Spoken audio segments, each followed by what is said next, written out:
Hello students of class 11. So today I am going to start the new chapter, that is principle of mathematical induction. So what we mean by principle of mathematical induction and what we have to prove in mathematical induction. First of all I will discuss it. Okay. So what we have to prove in mathematical induction. So what we have to prove? We have to prove mathematical statements. तो mathematical statements हम लोग इस chapter में proof करेंगे. तो mathematical statements कैसा होता है, देखो मैं एक एग्जांपल दे रही हूँ. जैसे अरिथमेटिक प्रोग्रेशन तुम लोग क्लास 10 में ऑलरेडी पढ़ चुके हो, तो वहाँ पे तुमने फाइंड किया होगा sum of first n natural number का सम. उसके लिए एक डायरेक्ट फॉर्मूला था हमारे पास, जो कि क्या था, n इंटू n प्लस 1/2. ठीक है. तो ये जो है, ये जो स्टेटमेंट है, ये स्टेटमेंट से हम लोग क्या कर सकते हैं, इस स्टेटमेंट का हम लोग को ये मालूम, इसका हम लोग को ये पता है कि फर्स्ट n नेचुरल नंबर का सम का फॉर्मूला क्या है. ठीक है. तो अगर हम लोग को सम ऑफ फर्स्ट 50 नेचुरल नंबर्स दिया होता है, या फिर हम लोग को बोला जाता है फाइंड करो sum of first 1000 natural numbers, then we can easily find using this formula. इस फॉर्मूला को हम लोग यूज करके इजीली फाइंड कर सकते हैं. ठीक है. तो ये हो गया हम लोग का, जो हम लोग यहाँ पे प्रूफ करने वाले हैं. ठीक है. इस चैप्टर में हम लोग को ऐसा बहुत सारा स्टेटमेंट्स दिया रहेगा जिसको हम लोग को प्रूफ करना है. तो जरूरी नहीं है कि सम ऑफ स्टेटमेंट से मतलब सम ऑफ n नेचुरल नंबर या सम ही दिया हो. बहुत कुछ है ऐसा मैथमेटिकल स्टेटमेंट्स जो कि दिया होगा हम लोग को, और उसको हम लोग को प्रूफ करना है. ठीक है. तो ये हो गया पहला चीज. अभी नेक्स्ट देखो, इंडक्शन का मीनिंग क्या है उसको समझना है. ठीक है. तो फिजिक्स में तुम लोग इंडक्शन पढ़ोगे ही, बट यहाँ मैथ्स में इंडक्शन क्या है उसके पहले देखो डिडक्शन. डिडक्शन क्या होता है, देखो डिडक्शन का मतलब है अगर हम लोग को कोई जनरल केस दिया है, कोई जनरल केस दिया है, तो जनरल से हम लोग कोई स्पेसिफिक क्या बोल सकते हो, कोई पर्टिकुलर केस फाइंड करना. ठीक है. उसको हम लोग बोलते हैं डिडक्शन. तो जनरल क्या है, जैसे प्रीवियस चैप्टर में हम लोग ट्रिग्नोमेट्री में हम लोगों ने जनरल सॉल्यूशन फाइंड किया था, है ना. जनरल सॉल्यूशन अगर हम लोग को दिया है तो वहां से हम लोग प्रिंसिपल सॉल्यूशन इजीली फाइंड कर सकते हैं, है कि नहीं. प्रिंसिपल सॉल्यूशन क्या है, पर्टिकुलर सॉल्यूशन. वो पर्टिकुलर एंगल, वो एंगल या तो वो फर्स्ट क्वाड्रेंट में हो सकता है या तो वो सेकेंड क्वाड्रेंट में हो सकता है ना. तो वहां पे जनरल सॉल्यूशन से हम लोग प्रिंसिपल सॉल्यूशन फाइंड कर रहे थे. That was what, that was the deduction process, deduction step. अभी इंडक्शन क्या है, इंडक्शन ठीक इसी का उल्टा है. अगर हम लोग को कोई पर्टिकुलर केस के लिए दिया है, कोई पर्टिकुलर केस दिया है, तो उस पर्टिकुलर केस से हम लोग जनरल के लिए निकाल सकते हैं. ठीक है. तो इसको मैं अच्छे से एग्जांपल से भी तुम लोग को समझाऊंगी. तो तुम लोग को इंडक्शन पहले जानना है. इंडक्शन क्या है, इसी का उल्टा है इंडक्शन. तो इंडक्शन हम लोग क्या लिखेंगे, कोई पर्टिकुलर केस से particular case to what, general case बनाना. सो मैं डिडक्शन और इंडक्शन को मैं तुम लोग को एक एग्जांपल से समझा रही हूँ. सो फर्स्ट देखो, फर्स्ट है डिडक्शन. डिडक्शन में हम लोग जनरल टू पर्टिकुलर जा रहे हैं, पर्टिकुलर केस हम लोग फाइंड कर रहे हैं. तो जनरल जैसे ह्यूमन ईट फूड. ठीक है. ये एक स्टेटमेंट हो गया, और एक स्टेटमेंट हो गया रोहन इज अ ह्यूमन. तो इन दोनों स्टेटमेंट को मिला के हम लोग क्या बोल सकते हैं, this implies what, Rohan Yeats food. तो ये क्या था, ये जनरल केस था. सभी ह्यूमन क्या करते हैं, खाना खाते हैं. अगर पर्टिकुलर केस हम लोग इसका फाइंड कर रहे हैं, पर्टिकुलर यानी किसी इंसान के लिए, तो वो इंसान यहाँ पे कौन है, रोहन है. तो रोहन ईट्स फूड. ठीक है. तो ये हो गया तुम्हारा डिडक्शन. ठीक है. डिडक्शन में क्या है, जनरल के लिए अगर दिया हो तो हम लोग इससे पर्टिकुलर फाइंड करेंगे. पर्टिकुलर यानी कोई स्पेसिफिक हम लोग फाइंड करेंगे. ठीक है. तो ये हो गया स्पेसिफिक पर्सन के लिए हम लोगों ने फाइंड किया. सिमिलरली इंडक्शन देखो क्या होता है. इंडक्शन में हम लोग को दिया होगा पर्टिकुलर केस के लिए, यानी पर्टिकुलर केस क्या हो सकता है, Rohan Yeats food, Bhanu Yeats food, Jaya Yeats food, और इस तरह से बहुत सारा नाम है. Suppose Yeats food. तो हम लोग इनको जनरल क्या बोल सकते हैं, इसको पूरा अगर हम लोग ऑल ओवर अगर हम लोग एक ही चीज लिखना चाहते हैं तो हम लोग क्या लिखेंगे, ऑल ह्यूमंस या ह्यूमंस ईट फूड, है कि नहीं. तो ये हम लोग का पर्टिकुलर केस के लिए दिया था. पर्टिकुलर से हमने क्या बनाया, जनरल बनाया. So this is called what, this is called induction. ठीक है. तो हम लोग को यहाँ पे इंडक्शन का मीनिंग क्या है, पर्टिकुलर से जनरल के लिए हम लोग को निकालना है. तो अभी देखो इसका डेफिनेशन क्या है. So definition is suppose there is a given statement P of n, एक स्टेटमेंट अगर दिया होगा उस स्टेटमेंट को हम लोग को क्या लेना है, P of n involving the n natural number such that the statement is true for n is equal to 1। सबसे पहले हमको ये देखना है कि फर्स्ट जो स्टेटमेंट है वो 1 यानी पहला नंबर के लिए, पहला जो पहले पोजीशन में जो नंबर है उसके लिए ट्रू है कि नहीं। अगर वो उसके लिए ट्रू है तो हम लोग सेकेंड में जाएंगे। तो सेकेंड में हम लोग को क्या देखना है, एन इज इक्वल टू के। हम लोग को एज्यूम करना होगा कि वो स्टेटमेंट में बहुत सारा नंबर्स है, तो कोई एक पोजीशन को हमको लेना होगा के। सपोज वो के लिए भी ट्रू है, वो स्टेटमेंट के लिए भी ट्रू है। अगर वो के लिए ट्रू है तो इमीडिएटली नेक्स्ट स्टेप यानी के प्लस 1 उसके लिए भी क्या होगा, ट्रू होगा।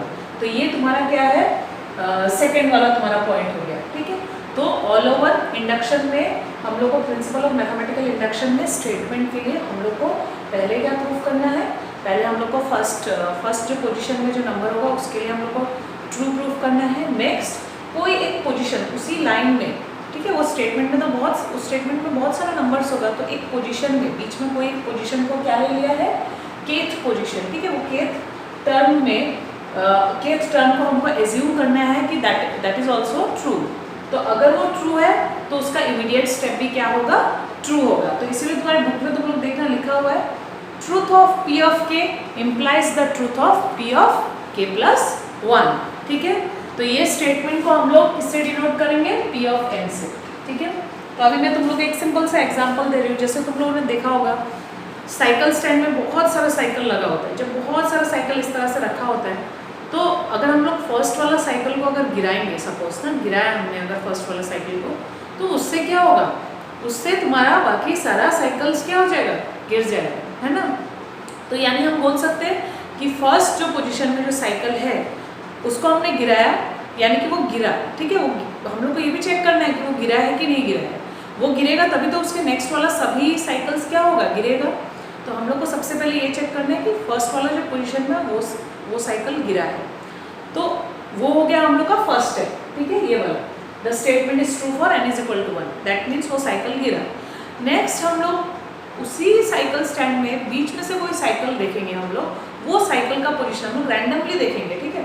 तो रैंडमली हमने देखा जो के पोजीशन ले रहे हैं उसको के, ठीक है। तो के पोजीशन में एक साइकिल है, वो साइकिल क्या होगा, वो साइकिल को हमको एज्यूम करना है कि वो भी गिरा है। अगर वो गिरेगा तो उसका इमीडिएट नेक्स्ट वाला भी क्या होगा, इमीडिएट नेक्स्ट क्या होगा, के प्लस 1, वो भी क्या होगा, वो भी गिरेगा। तो हम लोग को यहाँ पे overall principle of mathematical induction में यही चेक करना है, ठीक है। तो नेक्स्ट हम लोग क्वेश्चन करेंगे फ्रॉम एक्सरसाइज 4.1। तो फर्स्ट क्वेश्चन हम लोग को प्रूफ करना है by using mathematical induction that this statement is true, यानी ये स्टेटमेंट में जो नंबर्स है उन सबका सम क्या होना चाहिए, 3 to the power n - 1/2। तो सबसे पहले जैसे कि मैंने तुम लोग को बताया कि क्या करना है, सबसे पहले हमारा फर्स्ट स्टेप यानी जिसको हम लोग बेसिक स्टेप बोलते हैं, वो बेसिक स्टेप क्या है, हम लोग को p of 1 के लिए ट्रू हम लोग को देखना है, p of 1 ट्रू है कि नहीं, ठीक है। तो उसके पहले हम लोग को क्या करना होगा, स्टेटमेंट को लिखना होगा। तो यहाँ से हम लोग का सॉल्यूशन स्टार्ट होगा। So let pn is equal to this statement, ठीक है। ये स्टेटमेंट को pn ले लिया। अभी यहाँ देखो लेफ्ट हैंड साइड, तो p of 1 हम लोग जब लिखेंगे यानी n का वैल्यू 1 यानी पहला टर्म के लिए, पहला टर्म में क्या नंबर है 1, तो लेफ्ट हैंड साइड हो गया 1। और राइट हैंड साइड में हम लोग के पास क्या है 3 to the power n - 1/2। तो इसमें हम लोग पुट करेंगे, तो n के जगह में 1 पुट किया तो देखो कितना आ गया 1। देयरफॉर हम लोग क्या बोल सकते हैं, left hand side is equal to right hand side, hence p of 1 is what, true, ठीक है। तो ये हम लोग को, जैसे मैंने तुम लोग को बोला था साइकिल स्टैंड में बहुत सारे साइकिल्स है, तो फर्स्ट साइकिल हम लोगों ने गिराया तो तुम लोग को चेक करना है फर्स्ट साइकिल गिरा है कि नहीं, यानी कि गिरा है, ओके, p1 इज ट्रू, तो यानी कि गिरा है। नेक्स्ट क्या है, assume that p of k is true for some positive integer k। जैसे कि मैंने बोला था हम लोग रैंडमली बीच में से कोई एक पोजीशन में देखना है, कोई एक पोजीशन में हम लोग को एज्यूम करना है कि वो साइकिल भी गिरा है। तो अगर वो भी गिरा होगा तो उसका इमीडिएट नेक्स्ट यानी k+1 पोजीशन में जो साइकिल है वो भी गिरेगा, वो भी ट्रू हो जाएगा। तो यहाँ पे क्या है, truth of pk implies the truth of pk plus 1। तो p of k is true for some positive integer k, that is we can write, हम लोग n का जगह में k पुट कर देंगे तो ये क्या आ जाएगा 1 + 3 + 3 square up to 3 to the power k minus 1 is equal to 3 to the power k minus 1 by 2। तो ये स्टेप को हम लोग को कहाँ यूज करना है, k प्लस 1 स्टेप में हम लोग यूज करेंगे। तो देखो नेक्स्ट क्या है, now p of k plus 1। तो ये स्टेटमेंट को अगर हम लोग यूज करते हैं तो 1 प्लस 3 प्लस n के जगह में क्या लिख सकते हैं हम लोग, k प्लस 1। तो ये n के जगह में k प्लस 1 लिखा है, पीछे क्या है माइनस 1। तो अभी देखो इसके पहले वाला जो टर्म है वो क्या होगा, इससे पावर एक कम होगा, मतलब ये k प्लस 1 है तो ये यहाँ पे क्या होगा, k होगा, एक कम हो जाएगा। क्योंकि जैसे तुम यहाँ पे देख सकते हो 3 टू द पावर 2 है तो उसके एक पहले वाला क्या है 3 टू द पावर 1। ओके, उसके एक पहले क्या है 3 टू द पावर 0 यानी कि 1 हो जा रहा है, यानी इसके पहले वाले में क्या होगा, एक कम हो जाएगा, तो इससे एक कम यानी कि 3 to the power k minus 1।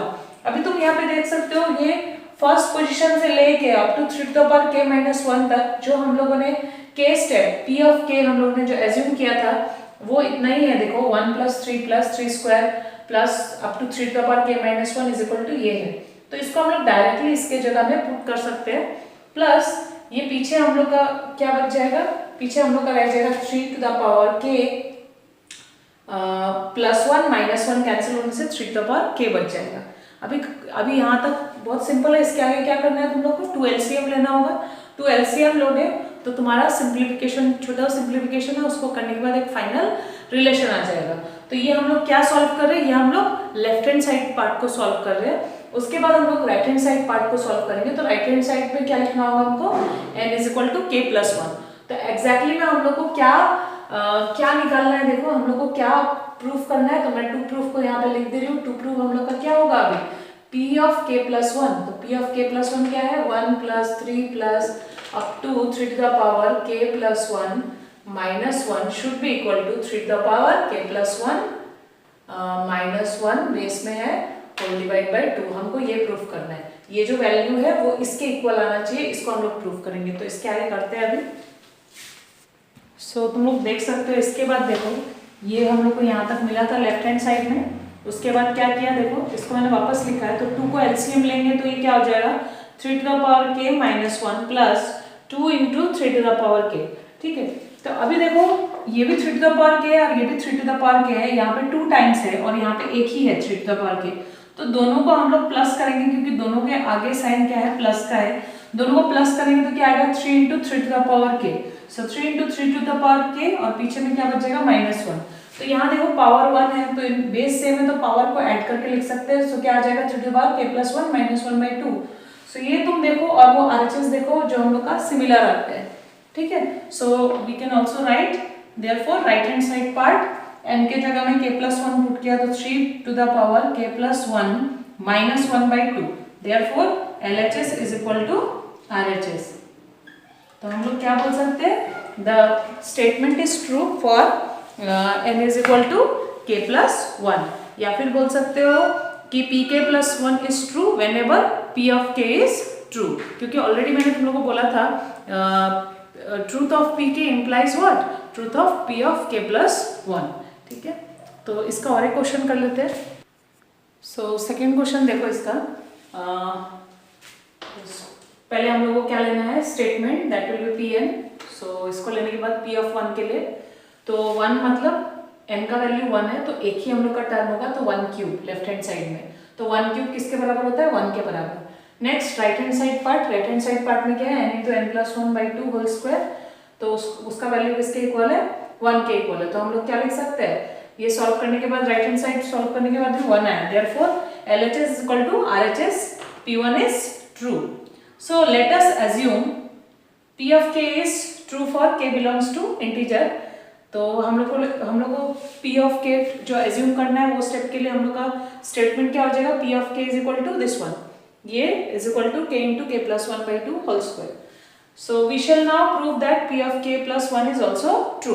तो P ऑफ k प्लस 1 तुम्हारा लेफ्ट हैंड साइड क्या होगा, इसके लिए लेफ्ट हैंड साइड लिख लेते हैं, क्या हो जाएगा 1 cube plus 2 cube plus 3 cube. इस तरह से करते करते जो लास्ट टर्म है, ठीक है, ये स्टेटमेंट से देख के लिख सकते हैं। लास्ट स्टेटमेंट का लास्ट टर्म क्या हो जाएगा, it will be k plus 1 whole cube. तो k प्लस 1 होल क्यूब का पहले वाला टर्म क्या होगा, k क्यूब, है ना। तो यहाँ से लेके यहाँ तक का जो टर्म है उसको तुम लोग देख सकते हो, वो P ऑफ k से हम लोग को लेना है। तो क्या हो जाएगा, ये k into k plus 1 by 2 whole square plus k+1 whole cube जो पीछे वाला टर्म है। ठीक है, तो अभी हम लोग इसको सिंप्लीफाई करेंगे।